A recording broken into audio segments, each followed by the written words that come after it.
Maths రాదని భయపడుతున్నారా? TET మ్యాథ్స్లో ఎక్కువ మార్కులు కావాలని కోరుకుంటున్నారా? భయపడకండి.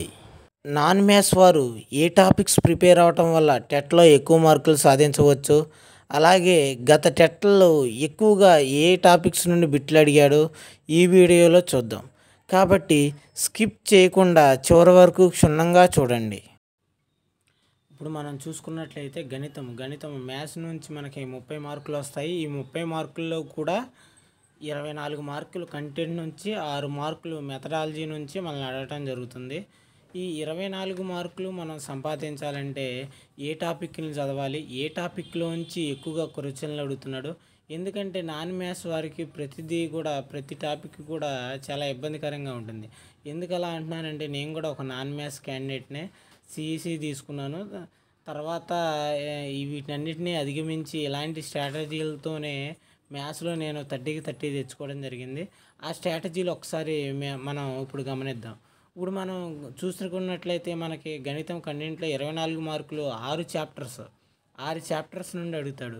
అవి ఏంటంటే, ఒకటి సంఖ్యలు, తర్వాత అర్థమెటిక్ తర్వాత రేఖాగణితం తర్వాత దత్తాంశ నిర్వహణ తర్వాత క్షేత్రమితి. మనం ఇక్కడ చూసుకున్నట్లయితే క్షేత్రమితి వరకు కూడా మనకి 6 చాప్టర్ల నుంచి కూడా మనల్ని బిట్లు అడగడం జరిగింది. ఈ 6 చాప్టర్లలో ఎక్కువగా బిట్లు అడిగే చాప్టర్, అలాగే ఆ చాప్టర్లో ఇంకా మనకి ఎక్కువగా బిట్లు అడగడానికి ఉన్న టాపిక్స్, వీటి గురించి ఇప్పుడు మనం చర్చిద్దాం. మన ఛానల్ని సబ్స్క్రైబ్ చేసుకున్న వాళ్ళకి ముందుగా మనం చెప్పుకున్నట్లుగా ఇంగ్లీష్కి సంబంధించిన, అంటే టెక్స్ట్ బుక్లోని ఇంగ్లీష్ గ్రామర్ను వీడియోల రూపంలో అందించి, ఆ తర్వాత మ్యాథ్స్లో ఉన్నటువంటి ఇంపార్టెంట్ టాపిక్స్, అంటే ఎక్కువగా గత టెట్లో ఎక్కువగా బిట్స్ అడిగినటువంటి టాపిక్స్ అవన్నీ కూడా వీడియోల రూపంలో అందించడం జరుగుతుంది. కాబట్టి ఛానల్ని ఎవరైనా సబ్స్క్రైబ్ చేసుకోకపోతే సబ్స్క్రైబ్ చేసుకోండి.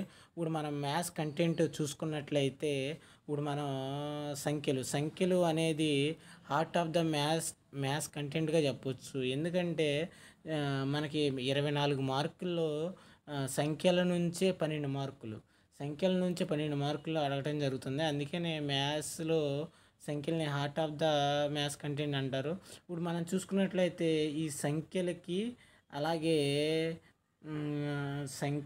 సంఖ్యలకి అర్థమెటిక్కి, ఈ రెండిట్లకి కూడా సారూప్యత ఉంది. ఈ రెండిట్లకి కూడా పరస్పరం సంబంధం ఉంది. ఎలా సంబంధం ఉంది ఏంటి అని మీరు నన్ను అడిగితే, ఎలా అంటే, ఇప్పుడు మనకి దీంట్లో వచ్చేసి చతుర్విధ ప్రక్రియలు ఉన్నాయి. చతుర్విధ ప్రక్రియల్లో గుణకారము, భాగహారము, ఈ గుణకారం భాగహారము అర్థమెటిక్లో కూడా కలుస్తున్నాయి. వీటి నుంచి మ్యాక్సిమం క్వశ్చన్స్ అడుగుతున్నాడు. ఫర్ ఎగ్జాంపుల్ ఎలాగంటే, ఒక పెన్ను ధర 5 రూపాయలు అయితే 10 పెన్నుల ధర ఎంత, ఇది అనేది గుణకారానికి సంబంధించిన సమస్య. ఇది మనకి అర్థమెటిక్లో కూడా వస్తుంది. కాబట్టి ఈ 2 చాప్టర్స్ నుంచి సంఖ్యలు అర్థమెటిక్ నుంచి మనకి 12 మార్కులు అడుగుతున్నాడు. ఈ 2 చాప్టర్స్ ప్రిపేర్ అయితే మనం ఖచ్చితంగా 24 మార్కుల్లో 12 మార్కులు, సగం మార్కులు మనం స్కోర్ చేయొచ్చు. వీటిలో మళ్ళీ మనం చూసుకున్నట్లయితే సంఖ్యల్లో వచ్చేసి భిన్నాలు గురించి ఎక్కువగా అడగటం, గత టెట్లో భిన్నాల గురించి ఎక్కువగా అడగటం జరుగుతుంది. అలాగే ఇంకా దశాంశ భిన్నాల గురించి కూడా అడుగుతున్నాడు. తర్వాత వచ్చేసి అర్థమెటిక్లో మనకి నిష్పత్తి మరియు శాతాలు గురించి ఎక్కువగా అడగటం జరుగుతుంది. అంటే సిలబస్లో ఇచ్చినటువంటి అన్నీ ప్రిపేర్ అవ్వాలి.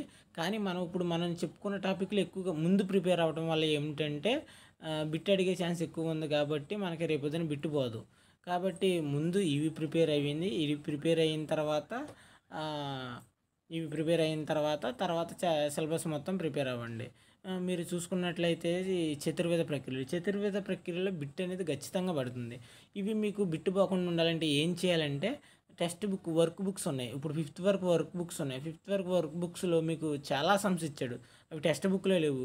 ఆ సమ్స్ని మీరు చేసుకున్నట్లయితే మీకు చాలా బిట్లు కవర్ అయ్యే అవకాశం ఉంది. గత టెట్లో చూస్తే ఆ వర్క్ బుక్లోని కొన్ని సమ్స్ ఇచ్చాడు. కాబట్టి చతుర్విధ ప్రక్రియలో మీకు బిట్టు పోకూడదు ఉండాలంటే 5th వరకు వర్క్ బుక్లో చేయండి. 8th వరకు ప్రిపేర్ అవ్వాలి మ్యాథ్స్. తర్వాత వచ్చేసి రేఖాగణితము మరియు క్షేత్రమితి, క్షేత్రమితి రెండు ఒకేసారి ఎందుకు చెప్పానంటే రెండు సారూప్యత ఉన్నాయి, రెండు కూడా కంబైనింగ్ చాప్టర్స్. ఎందుకు అలా అంటున్నానంటే రేఖాగణితంలో మనం ఏం నేర్చుకుంటాం అంటే కోణాలు, త్రిభుజాలు, చతురస్రాలు ఇవి ఎలా నిర్మించాలి, వాటి ధర్మాలు అనేవి నేర్చుకుంటాం. మన క్షేత్రమితిలో వాటిని కొలుస్తాం. ఎలా అంటే వాటి యొక్క ఫర్ ఎగ్జాంపుల్ త్రిభుజాన్ని ఎలా నిర్మించాలో మనం జామెట్రీలో నేర్చుకుంటే త్రిభుజాన్ని కొలవటం అంటే దాని వైశాల్యం ఎంత, దాని ఘనపరిమాణం ఎంత అనేది క్షేత్రమితిలో తెలుసుకుంటాం. ఇప్పుడు మనం చూసినట్లయితే ఈ రెండు చాప్టర్ల నుంచి కూడా మనకి 8 మార్కులు అడుగుతున్నాడు. ఈ రెండు చాప్టర్లు ఇవి ఏంటవి, రేఖాగణితము, క్షేత్రమితి 8 మార్కులు.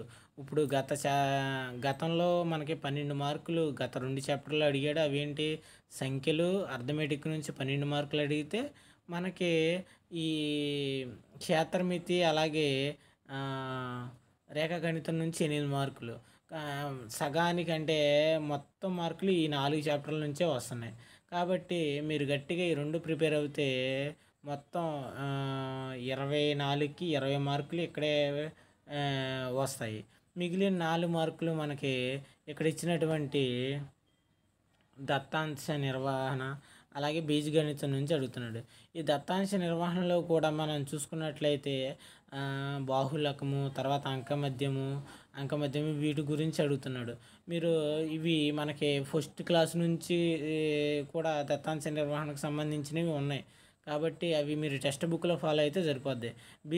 బీజగణితంలో మనకి ఎక్కువగా ఏమడుగుతున్నాడంటే ఫార్ములాస్ బేస్ చేసుకొని మనకి ఫ్యాక్టరైజేషన్ ఉంటుంది చూసారా, దాన్ని ఎక్కువగా అడుగుతున్నాడు. కాబట్టి ఈ ఎక్కువగా ప్రిపేర్ అవ్వటం వల్ల ఏమవుతుందంటే మనకి బిట్టుపోయే ఆస్కారం ఉండదు. ఈ విధంగా ప్రిపేర్ అవుతే ఏమవుతుందంటే మనకి బిట్టుపడే ఏరియాలు ఎక్కువగా ప్రిపేర్ అయితే బిట్టుపోదు. ఇప్పుడు మనకి 6 చాప్టర్లలో దేని నుండి అడుగుతాడో తెలుసుకుందాం. అవి ఏంటి మళ్ళీ ఒకసారి చెప్తాను వినండి. మనకి అర్థమెటిక్ సంఖ్యల నుంచి ఖచ్చితంగా 12 అడుగుతున్నాడు.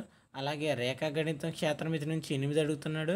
అలాగే దత్తాంశ నిర్వహణ, బీజగణితం నుంచి 4 అడుగుతున్నాడు. ఇక్కడ 24 కంప్లీట్ అయిపోయినాయి. ఇప్పుడు మనకి మనం చూసుకున్నట్లయితే గణితం మెథడాలజీలో వచ్చేసి మనకు 6 చాప్టర్లోనే 6 చాప్టర్లు ఇంపార్టెంట్. కనీసం ప్రతి దాంట్లోంచి ఒక బిట్టు పడిద్ది. వీటిలో కూడా మీరు సరే ఇంపార్టెంట్ చాప్టర్స్ చెప్పండి అంటే ఏంటంటే అవి బోధనా లక్ష్యాలు, విలువలు, స్పష్టీకరణలు, తర్వాత బోధనా పద్ధతులు, సవరాత్మక బోధన, TLM, తర్వాత నిరంతర సమగ్ర మూల్యాంకనం. వీటిలో అయితే బిట్టు పడకుండా ఈ 4 చాప్టర్లో బిట్టు పడకుండా పేపర్ ఉండదు. వీటిలోంచి ఖచ్చితంగా బిట్టు పడాల్సిందే. ఇవి కాబట్టి ఫస్ట్ ఈ 4, తర్వాత మిగతాయి చదువుకోండి. TLM నుంచి ఖచ్చితంగా అడుగుతాడు.